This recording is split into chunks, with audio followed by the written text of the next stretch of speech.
Don't be afraid to bring people on because you're thinking of the cost, think of the ROI it's going to have, even when it comes to the roles in your organization aren't directly tied to revenue. Because so obviously development, you can directly tie it to revenue, but you have to think about what impact is this position making. Hi everyone, Trista McIver here, Program Advisor with AMC NPO Solutions. Today on the Strategic Nonprofit, we will be exploring how to attract, interview, and hire the best staff for your organization.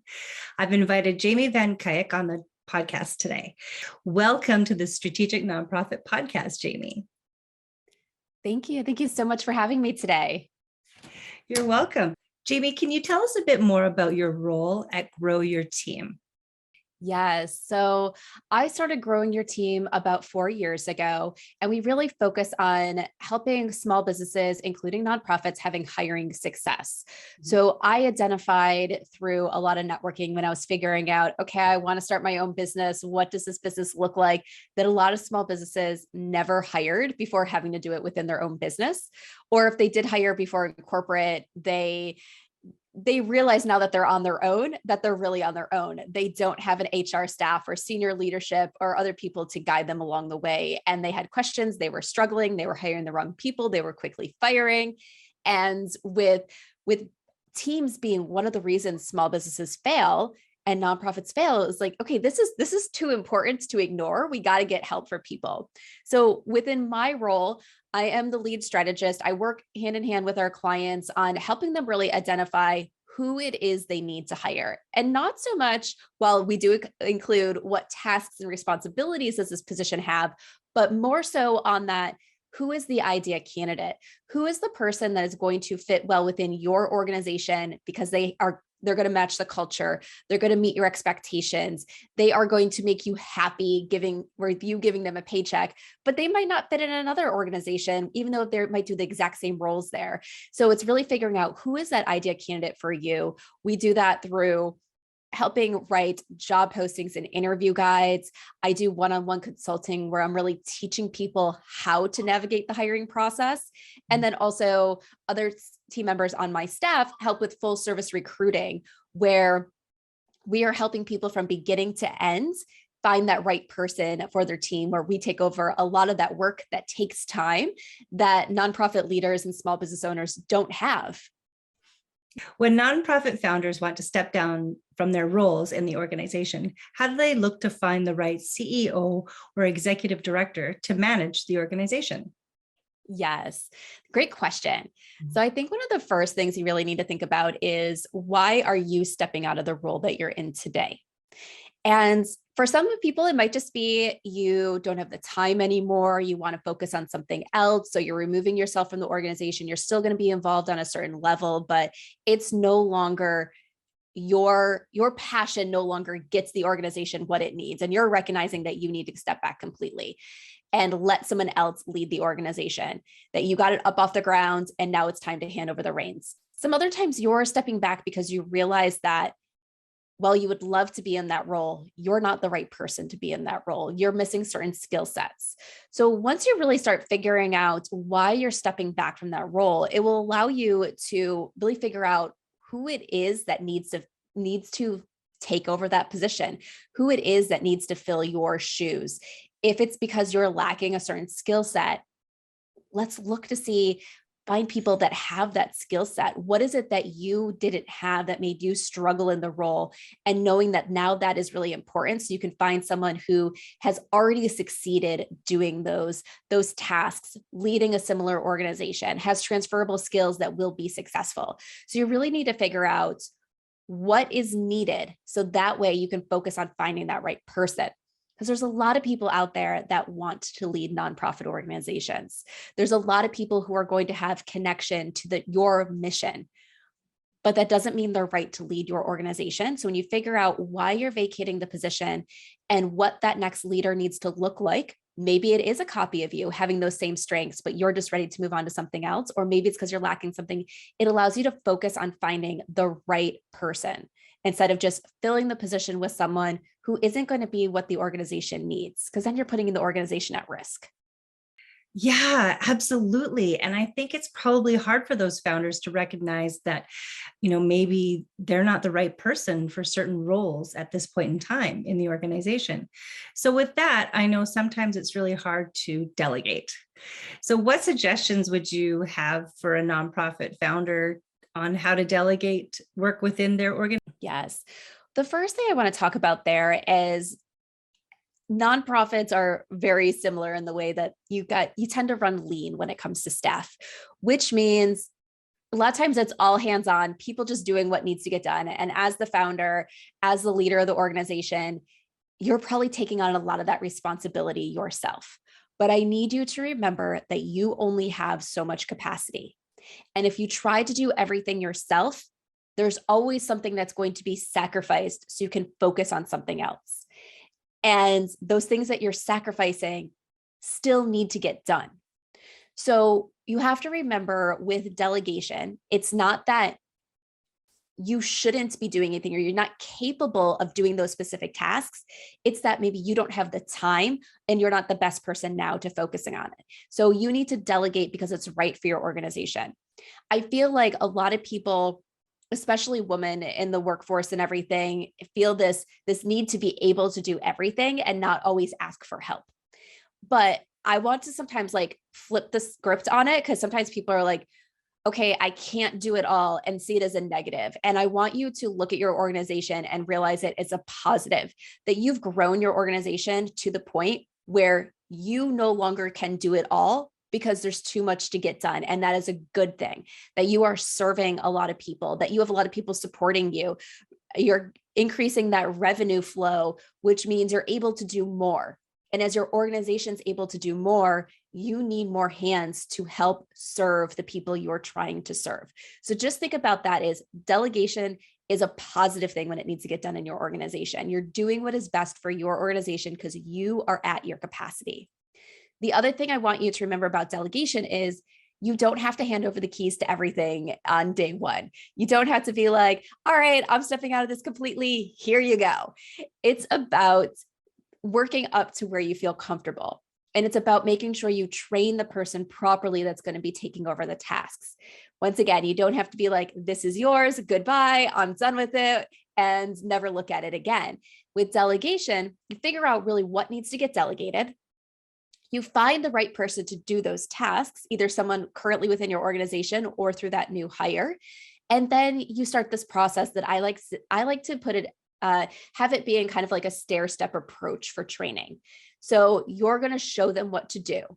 Then there's, depending on the tasks, you might skip certain steps, but then there's a period of time where they're doing it and you're doing it and you're comparing what you completed. So that way, okay, well, you did this, I did this. Here's why it's not the same. And here's why it matters that it's not the same. So you kind of get deeper with that training, because sometimes people don't always understand the full training the first time, and not because they're not capable of understanding it, but the first time they're learning everything new. It's a lot of information. So sometimes they don't realize what they're missing. And by doing that, you both doing the task and you showing them what they missed and why it matters helps them get deeper into that training. Then they do it, you check behind it. Then they do it, you check behind, maybe not every time, but every few times, every week, every month, depending on what it is. And then you get to the point where you're like, you got this. Let them do it. And you step back and use that time focusing on something else within your organization. Yeah, sometimes it can be quite overwhelming for founders. I really love that you touched on the positive side of delegation so that you can make sure important tasks in the organizations are getting done. So what would a CEO or executive director of a nonprofit need to look for when they want to develop a staff team? Okay, so the first thing is look at, because we talked about delegation, you can't do everything. Look at what's not getting done that needs to get done. Look at what you're not the best at, that's maybe taking you 4 hours to complete something where someone else, it would only take them 2.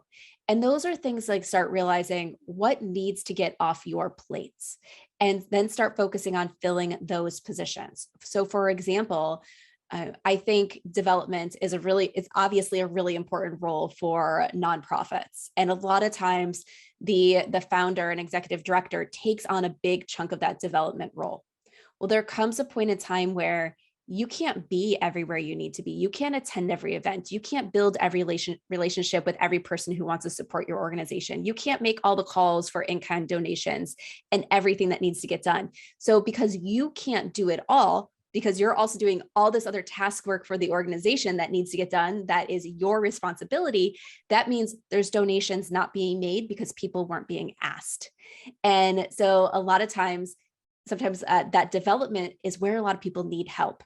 And it could be on the back end, helping to process things. So you go out and you're making those calls and someone's helping you process on the back end. It could be that someone's helping you make those calls, or it could be very different things in your organization. But you have to figure out what is going on that is stopping your organization from for being at its optimal best right now, and hire for those positions first. So figure out what it is. It could be that, once again, you are amazing at the development. You are amazing at that high level strategic planning and thinking, but you're not good at doing the tasks that actually need to get done to execute the programs that your organization does. So you're that big picture person, but you need someone who's actually going to dive into the details and execute things. Then that's what you need. So you need to figure out, where is the holdup in your organization? What else can be done? And focus on, then, now that I know that I need to fill this position, what will make someone successful in this role? How am I going to measure success?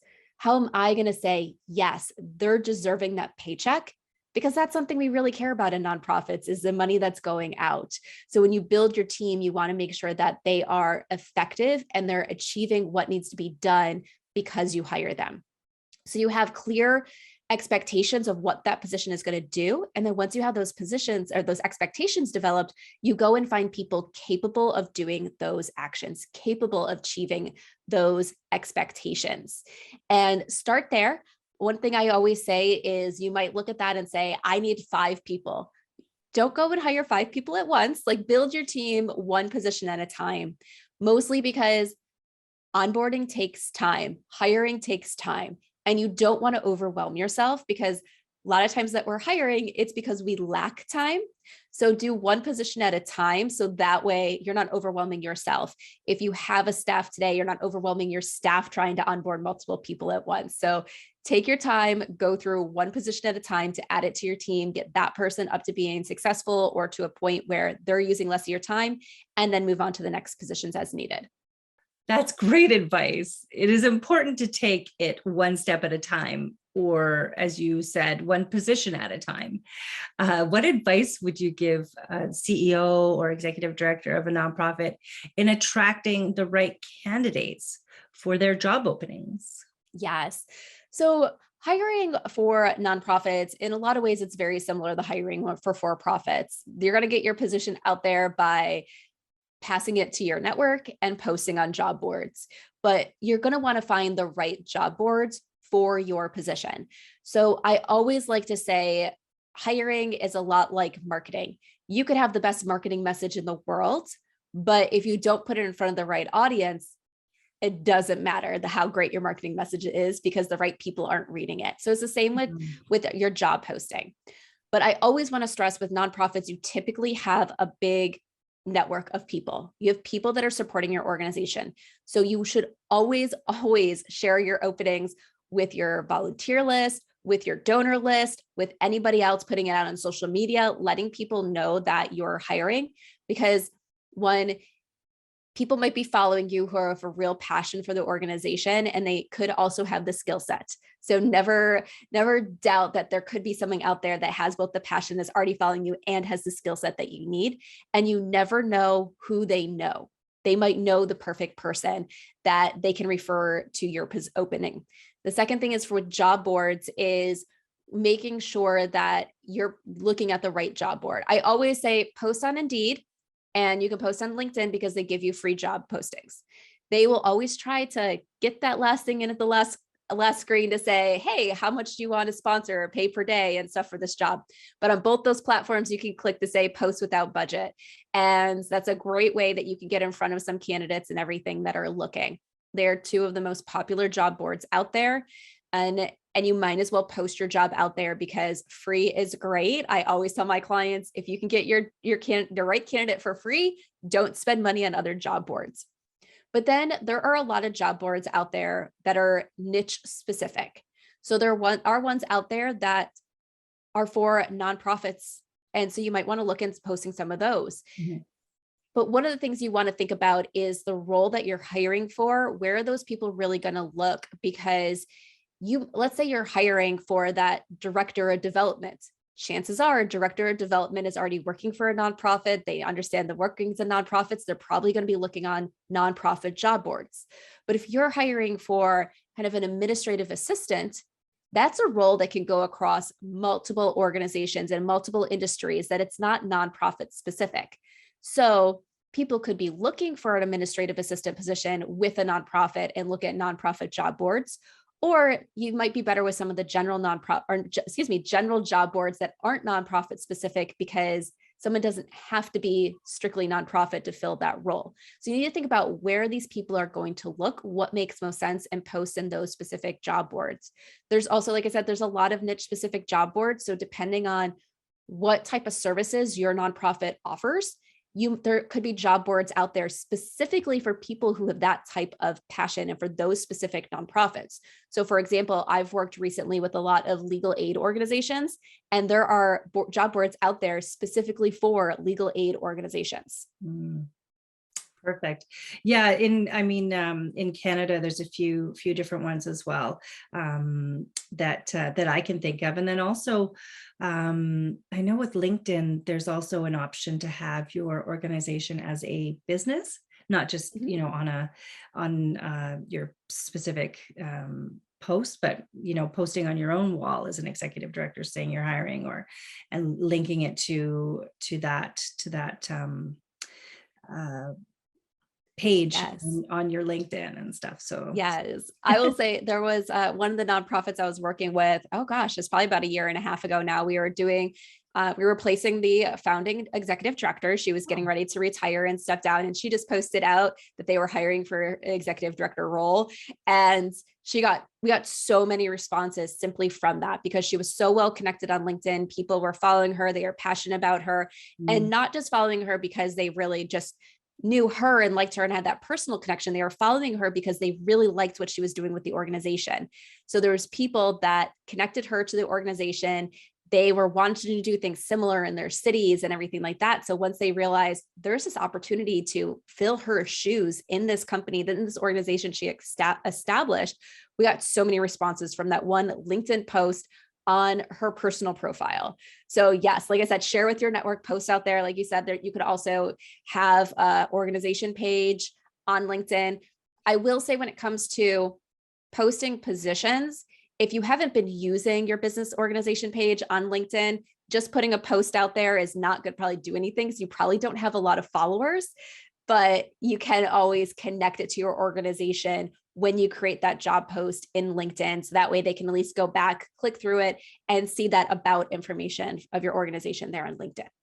That's a really, really great tidbit, because if you're not, if you don't have that many followers on your page, then you're not going to get the word out there, right? Yeah. Jamie, is there anything else you wanted to share about the topics that we haven't touched on yet?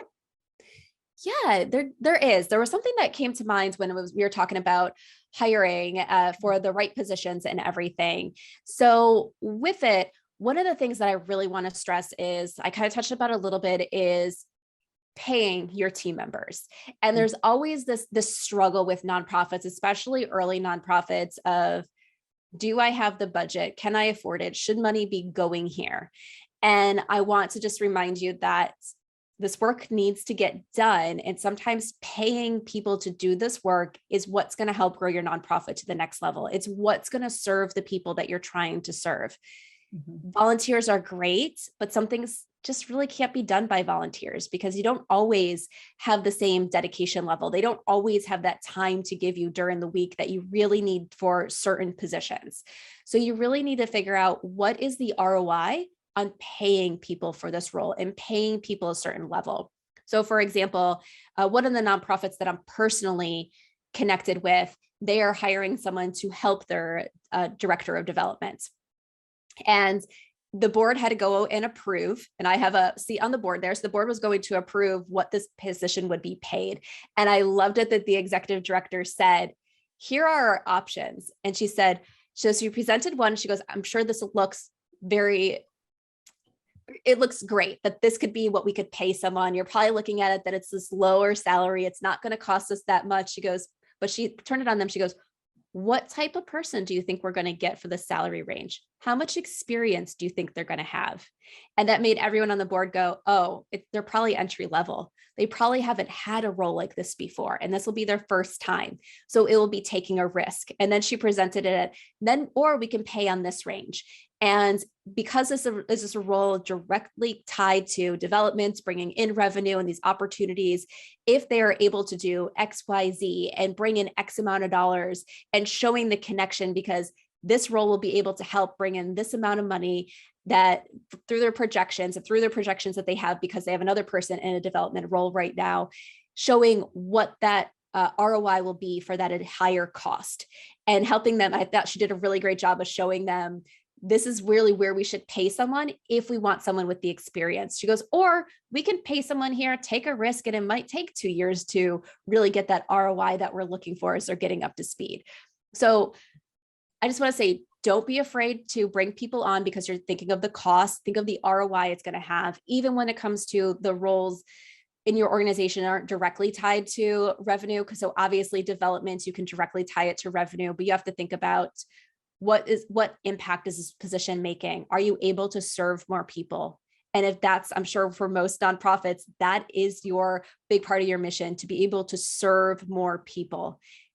And how you're going to be able to communicate that back to your current donors and future donors, that because of this role, you were able to then serve double the amount of people and stuff like that. So really thinking what is going to happen because of this. They said one of the nonprofits that I'm working with currently, they were able to actually look at everything and finally feel comfortable and justified bringing in an administrative assistant for the executive director, because they were able to show getting this stuff off the executive director's plates is going to allow her to focus on this, which is needed to continue growing the organization in the way that it's needed. So yes, there is a cost, but the cost is worth it. And we do the same thing in for-profit businesses as well, but for-profits, just because the fact that they fall into that for-profit versus nonprofit, where a lot of people think volunteer, very lean organizations, every dollar has to go towards the program. You just look at things differently. And just remember, paying your staff is still money going towards those programs. They're people that are helping to get those programs out there. So don't be afraid to spend the money that you have on people that are going to grow your organization and help support your mission. Yes, that is, oh gosh, that's an amazing point, because that, as we've just been talking about hiring the right people. And from the example that you gave with that executive director, that's the kind of person that you want to be able to grow the organization and not in a way challenge the board, but just give the board options, because they're ultimately the one who approves the budget in a not-for-profit specifically. So to be able to prove those reasons why it is important to have certain roles on the board, in the organization, and the strength that executive director had to be able to, get that information together, that's the kind of person you want to hire. Yes. Right? Yes, exactly. Yeah. Yeah. Thank you so much, Jamie. It's been really great having you on the podcast. If anyone wants to learn more about your work or to get in touch with you, how can they do that? Yes. So you can go to growingyourteam.com and you can learn more about the organization. We are also on Instagram, Facebook, and LinkedIn under Growing Your Team. And I also run the Growing Your Team podcast. So you can find that on all the major podcasting platforms under Growing Your Team with Jamie Van Cuyk, or you can go to growingyourteam.com/podcast to get access to all of our episodes.